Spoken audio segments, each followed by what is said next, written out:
তো সব কিছুর প্রস্তুতি চলছে ঘুড়ি ওড়ানোর। তো চলো তোমরা দেখতে থাকো ভিডিওটা, আশা করি ভালো লাগবে।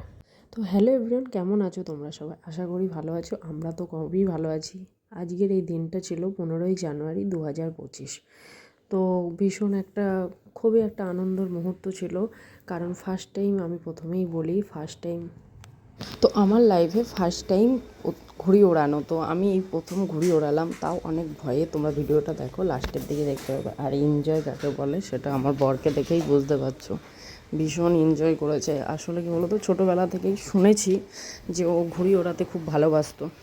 তারপরে যারা বর্ধমানে থাকো বা অনেকেই হয়তো শুনেছো যে বর্ধমানে ঘুড়ি মেলাটা কিন্তু ভীষণ বড় একটা মেলা, দামোদরে বড় করে একটা মেলা হয়। তো যেহেতু আমরা যেতে পারিনি, কারণ বাড়িতেই ওরা ঘুড়ি ওড়াচ্ছিল, ব্যস্ত ছিলাম। তো বাড়িতে ভীষণ মজা করেছি সবাই মিলে। প্রতি বছরটায় আসার চেষ্টা করি, মাঝে 2 বছর মনে হয় একটু গ্যাপ গেছিলো, আসতে পারেনি। তো ওই 2 বছর না আসার কারণে মনটা খুবই খারাপ ছিল, যেটা কিনা বুঝতে পারতাম। ঘরে কাজ সেরে এসে থম ধরে যেত। ঘুড়ি মেলা কি বলবো, এই দিনটাতে ঘুড়ি মেলা বলে মকরের পরের দিন আর কি। আমি তো অতটা ভালো জানি না। তো দেখো সবাই মিলে কি মজা করছে। আর এই দাদাটা দেখো কত মোটা। তো ভীষণ কি বলবো, এক কথায় যাকে বলে ফুল এনজয় করেছি। আর সত্যি আমি প্রথম এরকমভাবে আমার বরকে এত ফুর্তি এত নাচতে ওকে দেখলাম। বিশেষ করে ভীষণ মন থেকে যাকে বলে এনজয় করছে।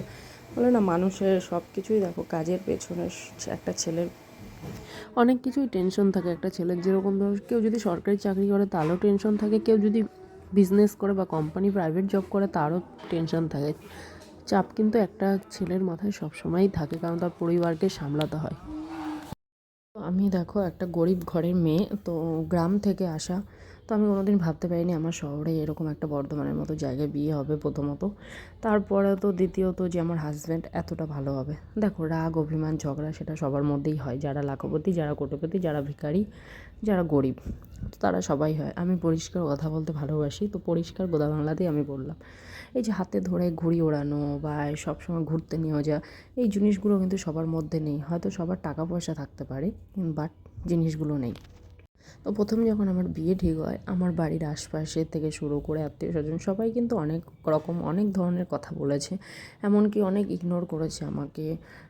নানান ধরনের কথা, অন্য জাতি বিয়ে করছিস, ওরা বাঙাল নয় ঘটি, ঠিক আছে ছাড়ো, ওদের খাবার দাবার খেতে পারবি, ওরা কেমন হবে, শহরে থাকে, আমাদের সাথে আর তোদের যোগাযোগ হবে না। এমনটা সবাই সবার মতো আমরা কি বলতো, নিজেরা নিজের মতো ভেবে নিই।